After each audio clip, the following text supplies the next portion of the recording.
听皇家号令。本王是的。有了，有了！消息可靠吗？既然如此。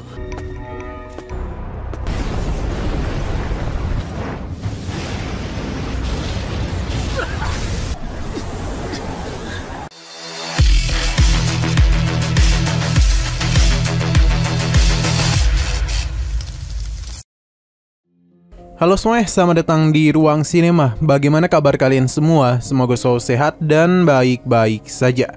Sesuai jadwal, jadi pada hari ini kita akan kembali melanjutkan series Donghua Village Battle Spirit episode terbaru, yang mana ini adalah episode yang ke-120. Bagi yang mau bergabung dan series ini, kita sudah sediakan playlistnya. Jadi kalian bisa dengan mudah mencari di mana episode awal dari series ini. Namun sebelum kita mulai episode terbarunya, kita akan melihat dulu apa saja yang telah terjadi pada episode sebelumnya, tepatnya pada episode 119.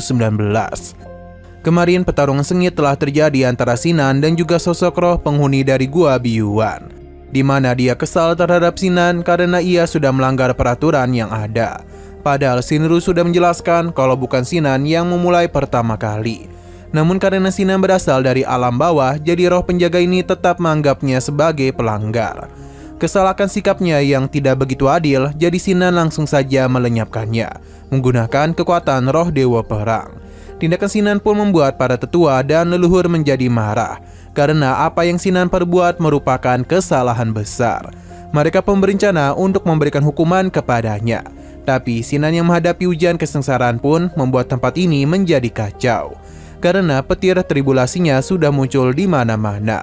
Alhasil daripada hal buruk terjadi pada tempat ini, para tetua memilih untuk melepaskannya saja.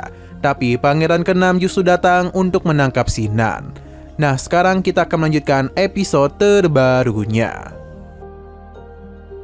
Sebenarnya Sinan sudah memberikan peringatan kepada mereka mengenai petir tribulasi. Namun Pangeran ke-6 tidaklah takut dan meminta para prajuritnya untuk menghentikan petir tersebut. Shinru sangatlah khawatir kepada Sinan. Tapi apa boleh buat, mereka tidaklah bisa ikut campur dengan urusan pihak kekaisaran. Wang Dui meminta Pangeran ke-6 menghentikan tindakannya, karena ini bukanlah bencana guntur sembarangan. Tapi Pangeran ke-6 tidaklah mempedulikan perkataannya. Terlebih lagi, Wang Dui tinggal cukup jauh dan untuk apa juga dia datang kemari. Jika dia berniat menghentikan dirinya, maka Pangeran ke-6 akan menganggapnya sebagai pengkhianat. Alhasil, pangeran ini tidak akan menghentikan tindakannya dan meminta para prajurit untuk tetap melanjutkan perintahnya. Wang Dui pun sudah tidak bisa berbuat apa-apa, sebab para prajurit mulai melancarkan serangan kepada Sinan. Tapi di saat mereka mendekati Sinan, petir tribulasi langsung saja menghantam mereka. Liu Dianxia, 只听皇家号令。本王是的。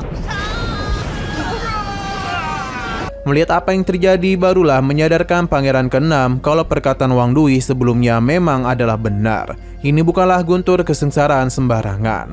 Fang Xiao mencoba menahan Sinan, tapi ia juga harus bernasib sama.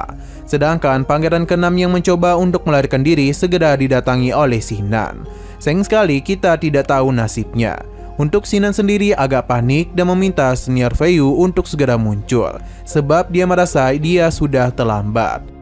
Beruntungnya, Wang Dui telah membuka celah ruang agar Sinan dapat membawa guntur kesengsaraan menjauh dari tempat ini. Sebelum itu, dia meminta Sinan untuk datang ke kamp Ponik di wilayah Jiwei ketika Sinan sudah berhasil menyelesaikan penerobosannya. Sinan tidaklah dapat berjanji, namun dia akan mempertimbangkan hal tersebut.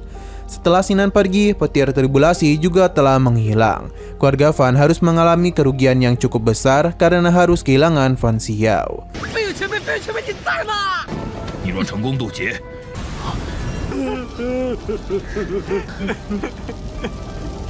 Sinan berpindah ke Gunung Wenbao, di mana para tetua sudah berkumpul. Saudara keempat dari ketua ini telah membawakan sebuah obat, yang mana gadis itu berniat untuk mereka habisi.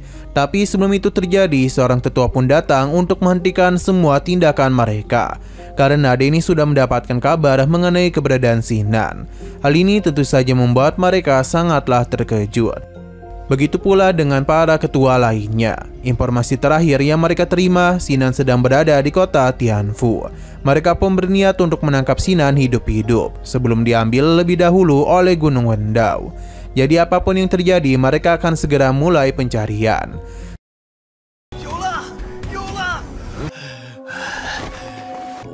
消息可靠吗？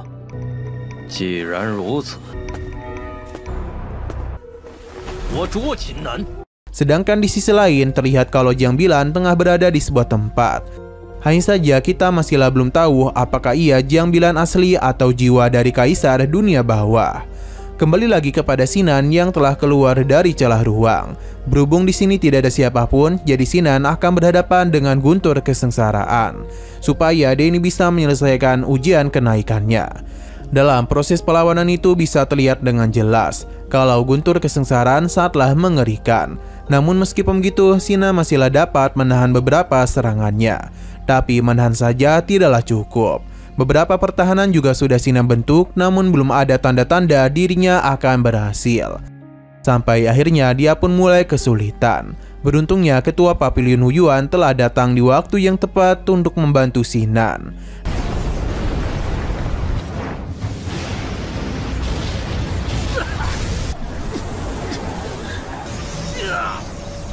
Dan kekuatan yang dia miliki, dia pun bisa dengan mudah menghentikan waktu pada tempat tersebut. Dan juga menghentikan guntur kesengsaraan untuk sementara waktu.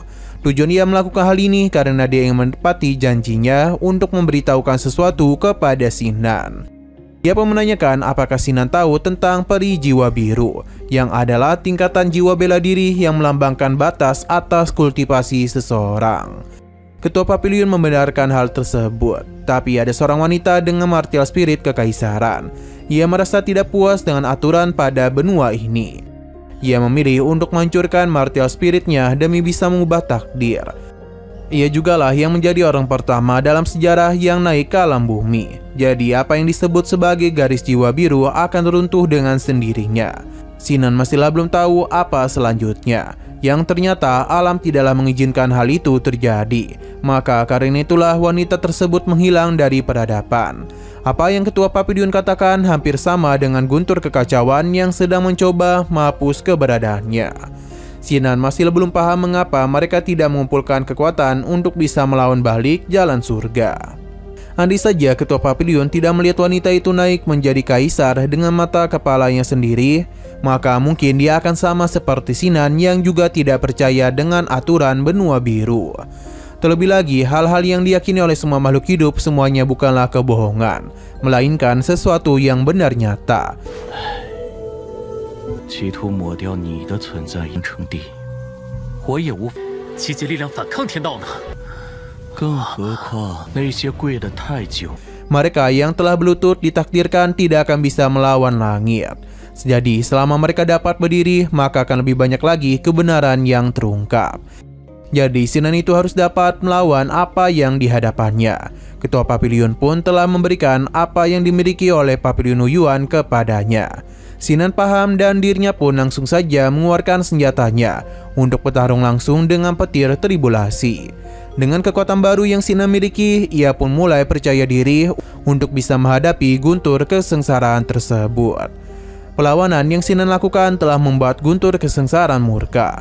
Ia pun memberikan serangan dengan skala besar kepadanya. Tapi semua ini masihlah dapat Sinan atasi. Sampai akhirnya dia pun mengeluarkan serangan besar yang membuat dia telah berhasil menyelesaikan guntur kesengsaraan.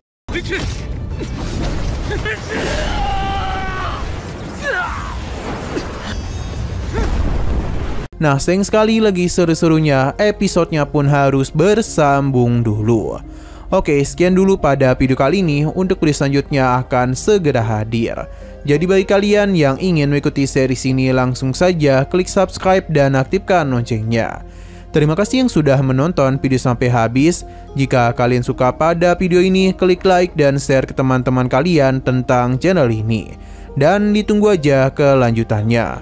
Oke, sampai jumpa di video selanjutnya.